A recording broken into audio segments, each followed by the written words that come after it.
अल्लाह के नाम पर संपत्ति देना। अच्छा, हाँ, अल्लाह के नाम पर संपत्ति देना। अल्लाह के नाम पर संपत्ति देना। इतना विवाद के बाद ज्वाइंट पार्लियामेंट्री कमेटी को सौंप दिया गया है, तो जेपीसी जांच करेगी, उसके बाद दूध का दूध पानी का पानी आ जाएगा। लेकिन मुसलमानों को कोई डरने की कोई बात नहीं है। वक्फ बोर्ड के बाद इतनी बड़ी संपत्ति है कि रेलवे और रक्षा के बाद सबसे ज़्यादा जमीन और संपत्ति अगर है देश में तो ये वक्फ बोर्ड के पास संपत्ति है। 1954 में ये बिल वक्फ बोर्ड का गठन किया गया था, बजाबते कॉन्स्टिट्यूशन अमेंडमेंट में इसको लाया गया था। उसके बाद 1995 में भी बहुत कुछ अमेंडमेंट हुए थे कॉन्स्टिट्यूशन में। अधिक प्राइवेट प्रॉपर्टी उसका समझकर उसका इस्तेमाल कर रहा है, अपने कब्जे में लेकर उसका पर्सनल इस्तेमाल कर रहा है। तो सरकार इस पर इसलिए बिल आ रही है कि ताकि इन चीज़ों को रोका जाए, जो भ्रष्टाचार उसमें उसको रोका जाए और उसमें एक ट्रांसपेरेंसी व्यवस्था हो। पार्लियामेंट में अपोजिशन का काम है विरोध करना, चाहे कैसा भी बिल हो, उनका काम है विरोध करना। तो मुसलमान हैं या आप हिंदू हैं, अपनी संपत्ति को वक्फ बोर्ड के नाम रजिस्ट्री करते हैं, तो वो संपत्ति फिर वक्फ के नाम चला जाएगा, वो धर्म के अथी में चला जाएगा, फिर आप उसको वापस लेने का आपके पास राइट खत्म हो जाता है। नमस्कार। संसद भवन में लगातार वक्फ बोर्ड को लेकर के विवाद लगातार छिड़ गया है। देखिए, जहां पर एक और किरण रिजिजू एक बिल को लेकर के उतरती है जहां पर वक्फ बोर्ड में सुधार करने की मांग करती है, लेकिन वहीं पर विपक्षी दल लगातार इसका विरोध करना शुरू कर देते हैं। अभी हमारे साथ हाईकोर्ट अधिवक्ता बबलू सर हैं, इनसे हम लोग बातचीत करेंगे आखिर वक्फ बोर्ड है क्या और क्या कुछ इस पर लगातार संशोधन किया जा रहा है, इसके बारे में हम लोग बातचीत करेंगे। सबसे पहले स्वागत है सर आपका। बहुत बहुत शुक्रिया सर। सबसे पहला सवाल आपसे ये होगा कि वक्फ बोर्ड को लेकर लगातार जो घमासान चल रहा है, इस पर हम चर्चा करेंगे। आखिर ये वक्फ बोर्ड है क्या? देखिए, सिंपल सा आप समझिए, वक्फ का मतलब होता है, उसका जो अरेबिक वर्ड होता है, सेंटेंस होता है कि अल्लाह के नाम पर संपत्ति देना। अच्छा, हाँ, अल्लाह के नाम पर संपत्ति देना। अल्लाह के नाम पर संपत्ति देना। अच्छा, वक्फ का मतलब होता है कि जब कोई व्यक्ति अपनी इच्छा के अनुसार, अपनी इच्छा से, अपनी बीच से, अपनी बिल से अगर संपत्ति को वो वक्फ को देना चाहता है, तो वो जो प्रॉपर्टी होता है वो अनट्रांसफरेबल होता है। अनट्रांसफरेबल के मीन्स का मतलब समझिए कि जब आप मुसलमान हैं या आप हिंदू हैं, अपनी संपत्ति को वक्फ बोर्ड के नाम रजिस्ट्री करते हैं, तो वो संपत्ति फिर वक्फ के नाम चला जाएगा, वो धर्म के अथी में चला जाएगा, फिर आप उसको वापस लेने का आपके पास राइट खत्म हो जाता है। अच्छा। तो आप सिंपल सा समझिए, और इसका मतलब डीपली आप समझिए कि उसका जो संपत्ति होता है वो मुस्लिम जो इस्लाम जो धर्म है, मुस्लिम जो लोग हैं, उनके धर्म को बेहतरी करने के लिए, धर्म को बढ़ाने के लिए, और उसमें जो भी कल्याणकारी जो काम होते हैं उसके लिए इस तरह का जो संपत्ति है उसको दिया जाता है, चाहे इमेबल प्रॉपर्टी हो चाहे मूवेबल प्रॉपर्टी हो, समझे। तो यहाँ पे विवाद से देखिए, विवाद होने का कोई कारण ही नहीं है, चूँकि पॉलिटिक्स लोग हैं कि पार्लियामेंट में अपोजिशन का काम है विरोध करना, चाहे कैसा भी बिल हो, उनका काम है विरोध करना। अगर जो अभी सरकार है वो भी विपक्ष में रहती तो उसका भी काम था विरोध करना, तो विरोध और एक अलग बातें हो जाती है। लेकिन ऐसा नहीं है कि भारत सरकार जो बिल लाई है वक्फ बोर्ड में जो संशोधन हुआ, क्योंकि समझिए कि 1954 में ये बिल वक्फ बोर्ड का गठन किया गया था, बजाबते कॉन्स्टिट्यूशन अमेंडमेंट में इसको लाया गया था। उसके बाद 1995 में भी बहुत कुछ अमेंडमेंट हुए थे कॉन्स्टिट्यूशन में वक्फ बोर्ड के में। तो आज का जो विवाद है तो वो कहीं तो कुछ है नहीं, यहाँ पे तो ट्रांसपेरेंसी पर सवाल है कि वक्फ में बहुत सारे जो ऐसे मैटर हो रहे हैं कि संपत्ति को जो लेकर कि उसका गलत इस्तेमाल किया जा रहा है। तो सरकार का कहना है कि इसमें हम सेक्शन 9 में और सेक्शन 41 में हम संशोधन इसलिए कर रहे हैं ताकि सरकार उस पर नज़र रखे। जो वक्फ बोर्ड है उसका जो चेयरमैन होता है, उसके जो जितने भी पदेन अध्यक्ष होते हैं, उस पर ये ट्रांसपेरेंसी हो, एक नज़र रखे।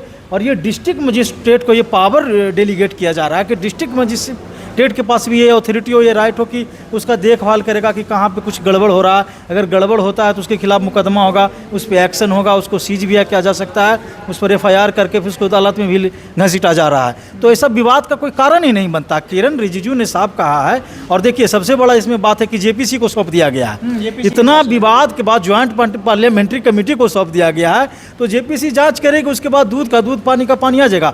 लेकिन मुसलमानों को कोई डरने की कोई बात नहीं है। जो भी आप समझिए कि वक्फ बोर्ड के बाद इतनी बड़ी संपत्ति है कि रेलवे और रक्षा के बाद सबसे ज़्यादा जमीन और संपत्ति अगर है देश में तो ये वक्फ बोर्ड के पास संपत्ति है। हैं, लाखों करोड़ों हेक्टेयर जो एकड़ जो है कि उसके पास ज़मीन है। तो गड़बड़ी कहाँ पे हो रही है? आप बहुत जगह देखिएगा कि वक्फ बोर्ड का ज़मीन कोई प्राइवेट प्रॉपर्टी उसका समझकर उसका इस्तेमाल कर रहा है, अपने कब्जे में लेकर उसका पर्सनल इस्तेमाल कर रहा है। तो सरकार इस पर इसलिए बिल आ रही है कि ताकि इन चीज़ों को रोका जाए, जो भ्रष्टाचार उसमें उसको रोका जाए और उसमें एक ट्रांसपेरेंसी व्यवस्था हो, ताकि जो फेयर तरीके से उसका जो धार्मिक जो मुद्दे हैं, उसको वेलफेयर का जो मुद्दे है उस पर जो है कि वक्फ बोर्ड काम कर सके। तो ऐसा कुछ है ही नहीं। जब मतलब आपके सीधा सीधा कहने का मतलब पहले वक्फ बोर्ड में क्या होता है कि जब वो ज़मीन उनके पास चला जाता है ना, तो वापस कहीं से नहीं ले सकता है। उसमें गवर्नमेंट सुप्रीम कोर्ट भी हस्तक्षेप नहीं कर सकता। कोई हस्तक्षेप नहीं करता, क्योंकि कॉन्स्टिट्यूशनल बॉडी है और बजाबते कॉन्स्टिट्यूशन से उसका एस्टेब्लिशमेंट हुआ है।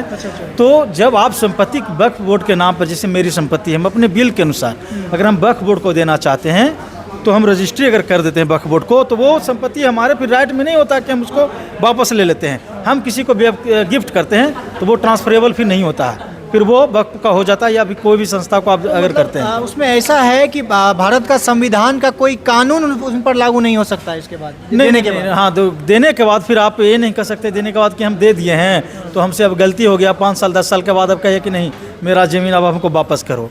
आप देने के समय ही सारे प्रक्रिया से गुजरना होता है, चूँकि रजिस्ट्री होती है वक्फ बोर्ड में। जब आप ज़मीन दीजिएगा, उसके नाम संपत्ति कीजिएगा, तो वहाँ पे रजिस्ट्री होती है। वहाँ आपको ये पूछा जाता है कि आप किसी के दबाव में, किसी के फोर्स में, किसी के धमकी से या किसी के डर से तो ज़मीन आप वक्फ के नाम तो नहीं ना कर रहे हैं। तो ऐसा है व्यवस्था कि जब आप एक बार ट्रांसफ़र कर दीजिएगा तो वो संपत्ति वक्फ की हो जाती है। मतलब अब जो संशोधन किया जा रहा है, चूँकि कहा जा रहा है, विपक्ष कह रहे हैं कि मुस्लिमों के साथ फिर से अत्याचार किया जा रहा है, तो क्या अब देने के बाद अब वापस? ये सरकार का बहुत अच्छा कदम है कि उसमें महिलाओं की जो रिप्रेजेंटेशन है उस पर सवाल हो रही है। सरकार चाह रही है कि उसमें जो महिला हैं, जो गैर मुस्लिम हैं, वो भी उसमें बोर्ड में मेंबर बने, उनका रिप्रेजेंटेशन हो, उनका भी रिप्रेजेंटेटिव हो, वो भी उनका उसमें प्रतिनिधित्व करें, उनका भी उसमें सहयोग हो। तो ये तो अच्छी बात है ना कि आप राइट टू इक्वलिटी की बात, सरकार तो राइट टू इक्वलिटी की बात कर रही है।